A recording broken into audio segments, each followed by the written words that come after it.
Hey everyone, as some of you already know, I have been on a break from my day job for almost 6 months now to fully focus on my sewing business. And I figured it might be interesting for you guys to show you a day in my life, basically. What it's like being a sewing entrepreneur, so to speak. What it's like working from home. And well, all the pros and cons that comes with running your own business. So today is actually going to be quite a busy day. First of all, actually launching a new sewing pattern today. This is the Velo knit cap, and this is a pattern that I've been doing for myself for many years. And every time I post it on the blog or on social media, I get some requests about it, you know, if I want to turn it into a sewing pattern. Well, after a few years of those requests, it's finally happened. I'm not really expecting this pattern to be like a blockbuster, quit my day job situation, but since several of you have repeatedly requested this pattern, I thought I might as well turn it into a proper sewing pattern. So I'm launching this this afternoon. Most things are done for that, but it's still definitely a bit of a stress situation, you know, making sure that everything works. I've tested everything, but who knows? So many things can go wrong. We'll see about that later today. And I'm also going to drop off some print versions of my 2 sewing books, Master the Coverstitch Machine and Sewing Activewear, to my Swedish resellers. I actually now very shortly have 2 resellers, which is really exciting, and I'm able to do this locally. So I'm going actually to carry a bunch of boxes to make sure that these get in the hands of sellers. And these sellers actually also ship to other countries. So I will link to these in the description section below if you want to know more about that and where you can buy these books from other ones than, say, Amazon and the big bookstores. So that's also one of the things I'm going to do today. And well, bookkeeping, emailing, all that boring stuff, but I'm going to focus on the fun stuff. So on today's list, quite a few things, and they are quite diverse. The biggest thing today is happening that I'm actually releasing a new pattern. So here on my desk, I have the final print off of the instructions of the Velo knit cap, because I tried to do a final printing just before I upload the files, just to make sure.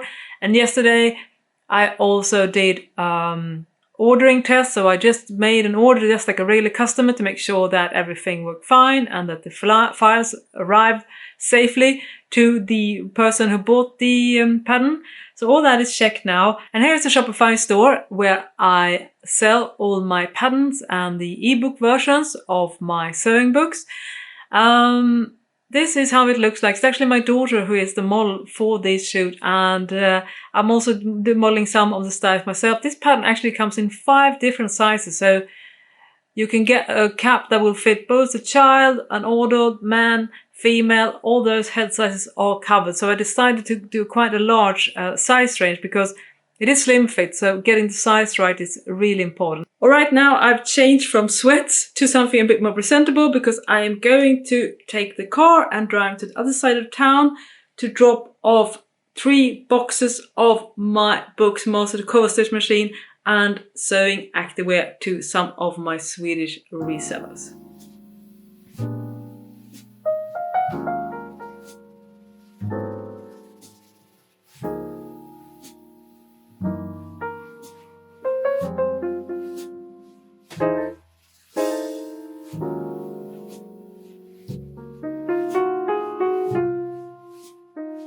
Alright, now I have delivered all the books, and of course Erika sells so much great stuff, so I also ended up buying a few things.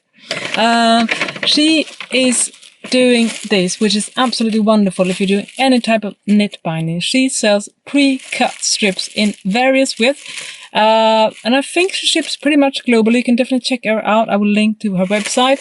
And she also sells this really great generic binder attachment that works both on sewing machines and cover stitch machines. So I'm actually just bought a 3-fold binder now that I'm going to try out and do in another video. But that's really awesome. So I highly recommend that you check out her stuff as well. While I have my coffee, I thought I should talk a little bit about the pros and cons when it comes to working from home versus working in an office being employed by someone. I have a fair bit of experience of both, but I would say that I've spent most of my working life being employed. And I find that one of the biggest pros working like this is, of course, that I'm able to set my own hours. That gives me a sense of freedom, even though it's perhaps an illusion because you're not really free. You have to hustle a lot and it's quite stressful. But the fact that you can always have that flexibility in your schedule definitely is a big bonus for me. Another pro is that I find that working in an office up to 40 hours a week with a lot of people, a lot of noise, the sort of office lighting, and especially as I get older, I get more and more tired, which means that after a workday, I am very mentally spent just because there's so many things going on in an office. I'm not able usually to spend much time outside. And here in Sweden, it's also dark in the mornings and in the afternoons for a fairly large chunk of the winter, which means that 5 days a week, I hardly ever see sunlight. So that definitely also, I think, affects my energy levels. One of the biggest cons working like this is definitely the lack of structure. I find that can be really, really stressful. I really tried hard to create a schedule during the 6 months that I've been working from home now. But to be honest, I've failed most of the time. I find it really, really hard to stay consistent with the schedule because there's so many things going on all the time and there's so many things I want to do. So I often find myself really messing up my schedule, which causes a lot of unnecessary stress. And I think if you're working for yourself for long stretches of time, I think you will end up at one point where you're able to find the structure. But for me, who is now on my fifth, almost 6 months now, I have still not really managed to set that schedule. And that definitely has caused me some stress and anxiety. Right now, I feel pretty good because I have sort of finished a lot of the most stressful projects for this year. But definitely still, I do miss the lack of structure for sure. One of the things that has happened with age for me is that, especially this time of the year, it's now February, is that I get really sleepy in the afternoon and need to take a nap, which is not really compatible to office work. So I'm definitely taking the full benefit of that now that I'm working from home. So what I'm going to do now is to take one of those power naps, and I always do that combined with coffee. This is cold brew. So I'm going to drink this, then fall asleep for hopefully about 15 minutes, and then hopefully wake up really feeling revigorated and fresh. So a full-on nap didn't quite happen today. I was probably too busy thinking about all the things about the pattern launch, but it's about to happen now. The email and the blog post will be posted any minute now. And hopefully everything will go well. I will just check that everything looks good. And then I'm actually going to start working on the next project for today, which is creating a little booklet about sewing activewear that you will be able to download in the not too far future, hopefully. So basically this is like part 2 of my working day that starts now. It's around 3 o'clock now here in Sweden.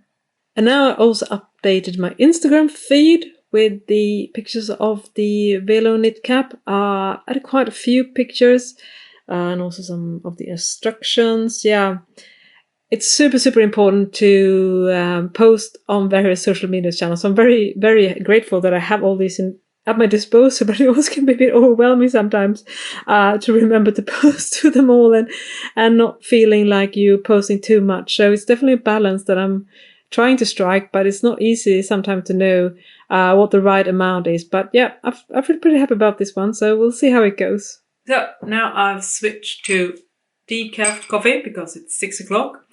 It's been 3 hours since I launched the pattern. And so far, fingers crossed, no hiccups from what I can tell. And actually the pattern has been selling better than I had expected because, again, it's very much a niche product. But overall, I'm really happy about the day so far. And yeah, I feel really good about finally getting this pattern up. It's been over 4 years in the making. So usually it doesn't take me that long. But yeah, now it's finally out. Are you still with me? It's almost 10 p.m. now, and I've also finally managed to create the Sewing Activewear booklet that I'm going to present in March, where I'm actually doing a Sewing Activewear challenge, which I'm really excited about. So that is done, and I've also sold some more patterns. Yay! And well, this has been a really full day. It has been some ebbs and flows, but I feel like super productive some days. To be honest, it's definitely a struggle, and I feel like I'm not really achieving anything, or at least nothing that I feel really moves the needle. But today was definitely one of those days when I felt really super productive. I managed to drop off a lot of books. I launched a sewing pattern. I created a 20-page Sewing Activewear booklet, and I also managed to do some bookkeeping and admin stuff. So while it has been a long day, and I haven't worked out, for instance, this day because I felt I didn't really have the time to do that or the mindset to do that. But tomorrow I'm definitely going to take it easier and go outside and just enjoy the day. I'm also going back to my old job tomorrow because yes, I am going back to my day job in just 3 weeks. I'm going to go there tomorrow and say hi. But I hope that you enjoyed watching this behind the scene look at what it can entail to run a sewing business this small scale. As you can see, it definitely involves lots of different moving parts, so to speak. You have to wear a lot of hats. I personally think that it's actually hard to make a living just focusing on one single thing when you are in the sewing business, because the audience isn't that big. So it does make sense to have a lot of different things going on, but that also means it can be a little bit stressful. But it is what it is. You have to kind of go with the flow and try to figure out, the best ways of running your business. For me, I'm still trying to figure out the way to best run my business. I'm trying to figure out what type of products that best resonates with my audience. And so there are a lot of experimentation going on still. And as I said, I'm going back to my day job in just a few weeks. So then it will definitely change a lot. That's why I'm kind of putting the pedal to the metal right now and just making sure that I get as much as possibly done before I go back, because then I will have much, much less time to devote to this business. And as you probably guessed, because I'm going back to my day job in a few weeks, is that this business right now is not replacing a regular full-time day job income in my line of work. So I definitely have ways and ways to go if I ever wanted to make this a full-time business for the long run. Not sure if that ever will happen, but when I go back to my day job, I'll definitely keep on doing the business just like I was previously. It just will have to scale down the output and just for my mental health and being able to balance these two things. But I definitely think that I will be able to continue work on this, because I was able to do that for many years before I took this break. For instance, I wrote both of my books while working full-time. I managed to create over 100 YouTube videos, write hundreds of blog posts, update social media almost daily, and a lot of other things while actually working full-time. So in a way, having a day job also makes me more efficient. The downside is, of course, it also makes me more stressed and worn out. So it's going to be a delicate balance now that I have to figure out once I go back to my day job. But yeah, that's a story for another day. I'm going to talk about that more in another video, so stay tuned. Anyways, I hope you enjoyed watching this little glimpse into my daily sewing entrepreneur life. And if you have any questions, just ask away in the comment section and I do my best to answer them. Well, stay safe and I'll see you next time. Bye bye.